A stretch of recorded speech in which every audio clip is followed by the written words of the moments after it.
بسم اللہ الرحمن الرحیم۔ الفضل انٹرنیشنل مورخہ 3 اگست سن 2026 بروز سوموار۔ خبرنامہ اہم عالمی خبروں کا خلاصہ۔ اسپین کے زیر انتظام مراکشی علاقے سیوٹا میں داخل ہونے والے ہزاروں تارکین وطن کی واپسی کا عمل جاری ہے۔ ہسپانوی حکام کے مطابق جمعرات سے اب تک مراکش سے 50,000 سے زائد افراد سیوٹا میں داخل ہوئے، جن میں سے 48,300 افراد رضاکارانہ طور پر واپس جا چکے ہیں۔ حکام کا کہنا ہے کہ الترخال سرحد کے ہسپانوی حصے سے اب تک 57 افراد کی لاشیں برآمد ہوئی ہیں، جبکہ خدشہ ظاہر کیا جا رہا ہے کہ سرحد کے دوسری جانب مراکش میں بھی مزید ہلاکتیں ہوئی ہیں۔ ہسپانوی حکام کے مطابق بعض تارکین وطن سمندر میں ڈوب گئے تھے، جبکہ کچھ افراد سرحدی باڑ کے قریب بگدڑ اور ہجوم میں کچلے جانے سے جان کی بازی ہار گئے۔ چینی افواج کے صدرن تھیٹر کمانڈ نے ہوانگ یانڈاؤ اور اس کے گرد و نواح کے علاقائی پانیوں اور فضائی حدود میں مشترکہ بحری و فضائی تربیتی مشقیں کی ہیں۔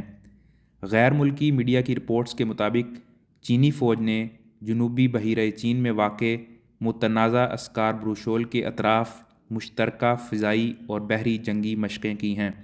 پیپلز لبریشن آرمی کے صدرن تھیٹر کمانڈ نے ہفتے کے روز جاری بیان میں اس کی تصدیق کی۔ بیان کے مطابق یہ مشقیں اسکار بروشول کے فضائی اور سمندری حدود میں منعقد کی گئیں، جسے چین میں ہوانگ یانڈاؤ بھی کہا جاتا ہے۔ خیال رہے کہ اسکار بروشول پر فلپائن بھی دعویٰ رکھتا ہے، جہاں اسے باجو دی ماسنلوک کہا جاتا ہے۔ چینی تھیٹر کمانڈ کے مطابق یہ مشقیں جنوبی بحیرہ چین کے موجودہ صورتحال کے پیش نظر اور خطے کے بعض ممالک کی جانب سے ایسے اقدامات کے رد عمل میں کی گئی ہیں جو علاقائی امن اور استحکام کو نقصان پہنچا رہے ہیں۔ ان تربیتی مشقوں کا مقصد افواج کی حقیقی جنگی صلاحیتوں کو جانچنا اور بہتر بنانا ہے، تاکہ چین کی علاقائی خود مختاری اور سمندری حقوق و مفادات کا تحفظ کیا جا سکے۔ چین نے ہفتے کے روز ہوانگ یان جزیرہ نیشنل نیچر ریزرو کے انتظام سے متعلق نئی پالیسی بھی جاری کی۔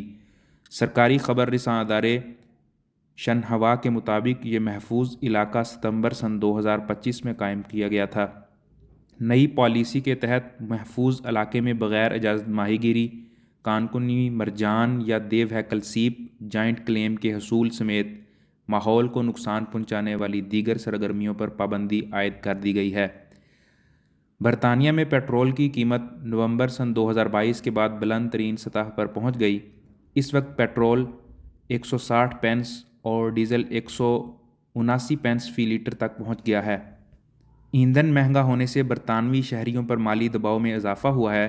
گاڑی کا ٹینک بھرنے کی لاگت 88 پاؤنڈ تک پہنچ گئی ہے اور آئندہ ہفتوں میں ڈیزل مزید مہنگا ہونے کا خدشہ ہے۔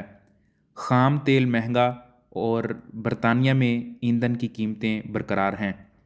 اس حوالے سے برطانوی میڈیا کے مطابق ایران جنگ کے باعث بڑھتی ہوئی تیل کی قیمتوں کے باعث برطانیہ میں پیٹرول کی قیمت ایک بار پھر نئی بلند ترین سطح پر پہنچ گئی ہے، جس سے سالانہ تعطیلات پر روانہ ہونے والے لاکھوں گھرانوں پر مالی دباؤ مزید بڑھ گیا ہے۔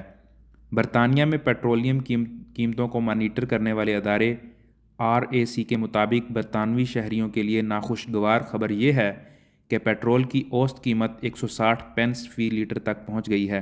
اس سے قبل جولائی کے آغاز میں مشرق وسطیٰ میں جنگ بندی کے اعلان کے بعد قیمت کم ہو کر 151 پینس فی لیٹر تک آ گئی تھی۔ جمعہ کے روز پیٹرول کی قیمت نومبر سن 2022 کے بعد اپنی بلند ترین سطح پر تھی، جب روس کے یوکرین پر حملے کے بعد ایندھن کی قیمتوں میں کافی اضافہ ہوا تھا۔ ڈیزل کی قیمت میں بھی 14.5 پینس کا اضافہ ہوا ہے اور اب یہ 179 پینس فی لیٹر ہو گئی ہے، تاہم یہ اپریل میں ریکارڈ کی گئی 192 پینس فی لیٹر کی بلند ترین سطح سے اب بھی کم ہے۔ RAC کے سربراہ برائے پالیسی سائمن ولیمز نے کہا کہ اس کا مطلب یہ ہے کہ ایک عام خاندانی گاڑی کی پیٹرول ٹینکی بھرنے کی لاگت بڑھ کر تقریباً 88 پاؤنڈ ہو گئی ہے، جبکہ ڈیزل سے چلنے والی گاڑیوں کی ٹینکی بھرنے پر تقریباً 10 پاؤنڈ اضافی خرچ آ رہا ہے۔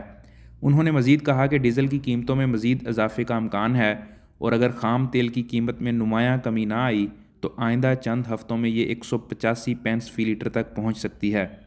جون کے وسط میں امریکہ اور ایران کے درمیان مفاہمتی یادداشت طے پانے کے بعد ایندھن کی قیمتوں میں کمی آئی تھی، تاہم حالیہ ہفتوں میں امریکی صدر ٹرمپ امن کوششوں سے مایوس دکھائی دیے اور امریکہ نے ایران پر کئی نئے حملے کیے۔